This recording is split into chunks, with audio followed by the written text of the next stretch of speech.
Greetings from 3Edge Asset Management, and welcome to our monthly View from the Edge podcast video for August 2020. I'm Fritz Folts, and the Chief Investment Strategist here at 3Edge. And I'm Eric Biegeleisen, Director of Investment Research here at 3Edge. As our listeners are aware, each month Eric and I broadcast our View from the Edge video podcast in order to provide insight into the latest results from our proprietary 3Edge research model. In addition, Steve Cucchiaro and I do a weekly video entitled the 3Edge Weekly Update, and we've made a slight adjustment to our broadcast schedule. And so from now on, this monthly View from the Edge video will also serve as our 3Edge Weekly Update. So going forward, every fourth 3Edge Weekly Review video will be our 3Edge View from the Edge Update. So hopefully that was not too confusing. Let's get started. Let's talk about the markets. July was another strong month for equities, even in the face of resurgence of cases of coronavirus. Last month, the U.S. dollar decreased in value by more than 4% against a basket of ex-U.S. currency, and this was the steepest monthly decline of the U.S. dollar since 2010. And although you might think that 4% move is not actually that much, but in actuality, a 4% move in the currency markets is quite significant. Decline in the dollar and a further decline in real interest rates, which is nominal rates less expected inflation, helped the price of gold to surge by over 10% in July. Weaker dollar also helped commodities to have a strong month in July. The FOMC met in July, had their July meeting where they announced to no one's surprise that they're going to keep their policy rate the same at just about 0%. And Fed Chair Jay Powell reiterated once again that in response to the coronavirus, the Fed will remain and continue their easy monetary policy for the foreseeable future. Traders in U.S. Treasury markets are now betting that the Fed will not begin to raise interest rates before 2023.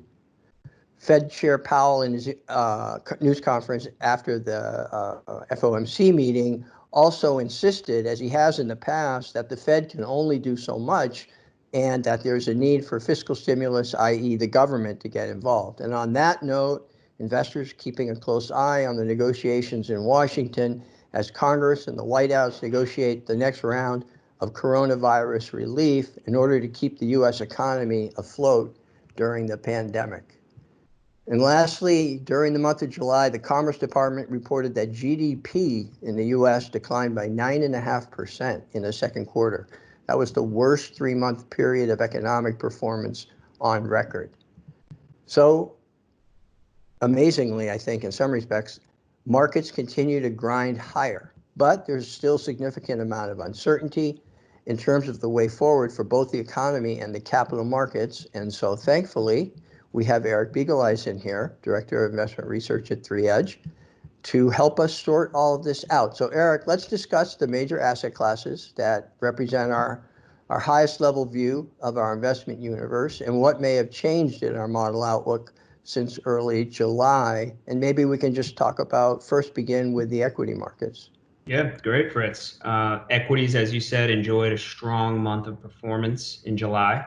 U.S. equities, as measured by the S&P 500, turned positive on the year, which it did briefly in June too, before correcting. And other equity markets aren't far behind. Germany and emerging market equities are less than 3% away from being break even on the year, just through the end of July, forgetting about any movements in August. And Japan, a little bit further to go, but also rebounding significantly. Amazing. All right, so let's take a look at those one at a time. And why don't we start with U.S. equities? Great, yeah. So the picture hasn't changed much in the U.S. U.S. equities continue to be supported by monetary and fiscal stimulus, though they remain significantly overvalued by our measure evaluation, which we've noted for some months now. There remains uncertainty over the potential for this economic recovery to continue as coronavirus continues to be widespread in the United States. More specifically, we can see the impact of the Fed's interventions in multiple measures of tightening credit spreads, which should augur well for U.S. equities. But it's hard to get too excited about the potential for these artificially tight spreads to remain indefinitely. We'll have to keep a close eye on these levels, as a reversal could be swift should the environment change. It's also worth noting that we monitor several, as we call them, canaries. These are short-term behavioral indicators that may indicate trouble ahead, shorter term. One of these canaries is tied to sharp increases in the price of gold in a compressed time frame, which you noted, and we've seen gold up over 30% this year and up nearly 11% in July alone. So this too is hampering the model's ability to get overly excited about U.S. equities shorter term. Excellent. So let's take a look at emerging market equities, which are, I believe, the most attractive of the equity asset classes that we follow. What is the research showing us in EM? Yeah, that's right. Emerging market equities remain the most attractive of the global equity asset classes we model, due in part to the weakening US dollar and easier credit conditions, as we touched on already from the extraordinary stimulus provided by the Fed. As you noted, during the month of July, the dollar decreased in value by around 4% as measured by the dollar index. Now, this is an index that's comprised by over 50% euro, about 14% Japanese yen, 12% pound sterling, and several other developed market currencies. With regard to EM currencies, though, we see a similar, though perhaps in aggregate not quite as large, move in the dollar downward as EM currencies strengthened in July. So why is this important? A weaker US dollar is beneficial to emerging market equities since a material portion of EM debt is denominated in US dollars. A weaker dollar also allows EM countries to pursue their own easier monetary policies without the burden of having to defend their currencies. But beyond the benefits promoted from this relative strong foreign exchange, EM equities are also benefiting from steepening yield curves and tightening credit spreads, as we've already noted. And finally, EM equities are continuing to benefit from positive investor psychology and this commensurate upside momentum. It's worth noting, too, that given the great run we've seen in EM equities, from a valuation standpoint, they are starting to become a bit rich, though still undervalued when compared to the US. But we'll need to keep a close eye on that. Excellent. Let's switch gears then and take a look at European, in particular, German equities. Yeah, German equities enjoyed a strong July, being up over 9% at one point within July before falling to end the month up a still respectable 4+%. This is like a microcosm where we've seen this type of behavior in German equities throughout this year, which the model has identified as a risk and has appropriately been cautious about. That said, German equities have been a strong performer. We've seen a steepening yield curve promoted by strong central bank influence and stimulus. If we see a bit more confirmation to the upside, the research is likely to indicate a more positive outlook here going forward. Excellent. And then lastly, Japan equities. Yeah, as we've noted for some time, Japanese equities remain significantly undervalued in absolute terms, but also on a relative basis to the other equity asset classes we model as well. We noted last month a slightly more positive outlook for Japanese equities due to our steepening yield curve measure, which points to the potential for improved growth prospects. Unfortunately, negative investor psychology persists, which is heavily, although not entirely, offsetting the otherwise positive economics and valuation measures.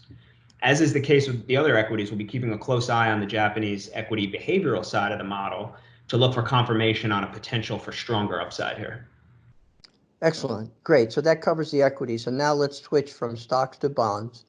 And it seems as though, in large part, thanks to the massive intervention by the Fed, the entire bond market now seems significantly overvalued relative to the inflationary expectations and credit risk. So maybe you could give us some additional insight from our research model on the fixed income markets. I think that's right. All areas of the fixed income market have been heavily influenced by policy actions from the Fed in response to this pandemic. In the model's view, this places the entirety of the fixed income asset class into the category of being overvalued relative to inflationary expectations and credit risk. With regard to credit, credit continues to benefit from narrowing spreads, thanks to, as we've noted, the extraordinary Fed interventions, though risks of an unwind remain. Excellent. Now let's shift from fixed income to the real asset world of gold and commodities. Starting with gold, which recently broke through the $2,000 mark per ounce, and as you mentioned, up 11% in July. What is the model research indicating in terms of gold as an asset class at this point? Yeah, the dramatic weakening of the US dollar in July, along with the continued decline in real yields, that is nominal yields less inflation expectations, continues to make gold an attractive asset class. And just a note on real yields. We've noted for some time now the decline in real yields as a positive for gold. We look to the US TIPS market, that is an inflation-protected US Treasury, as being a real-time indicator of investors' inflation expectations. This measure is sitting at around minus or negative 1%. A negative real return of 1% on a paper asset is likely to continue to be supportive of gold. With nominal bonds yielding around 0.5%, this indicates that investors anticipate inflation to average 1.5% over the next 10 years. Should inflation expectations increase from here, then that will drive real yields even lower and should continue to be a tailwind for gold. Very good. And then let's talk a little bit about commodities. It does seem that that precipitous decline in the US dollar during July has helped to make commodities more attractive in terms of the research model now. Yeah, exactly. Commodities, it's been this underperforming asset class over several years and now more attractive, thanks in large part due to that recent decline in the US dollar we've been discussing. Commodities are just another example of an asset class that can benefit from a weaker US dollar, like emerging market equities, like gold, and they're generally priced in US dollars. Right. And it does appear that perhaps the demand for commodities coming out of China has at least ticked up a little bit here, which I guess would also be supportive of commodities. Exactly. Something that feeds right into the model research as well. Exactly right. Excellent. So that brings us to short-term fixed income in cash, and which we affectionately call dry powder. What are we going to say about that this month?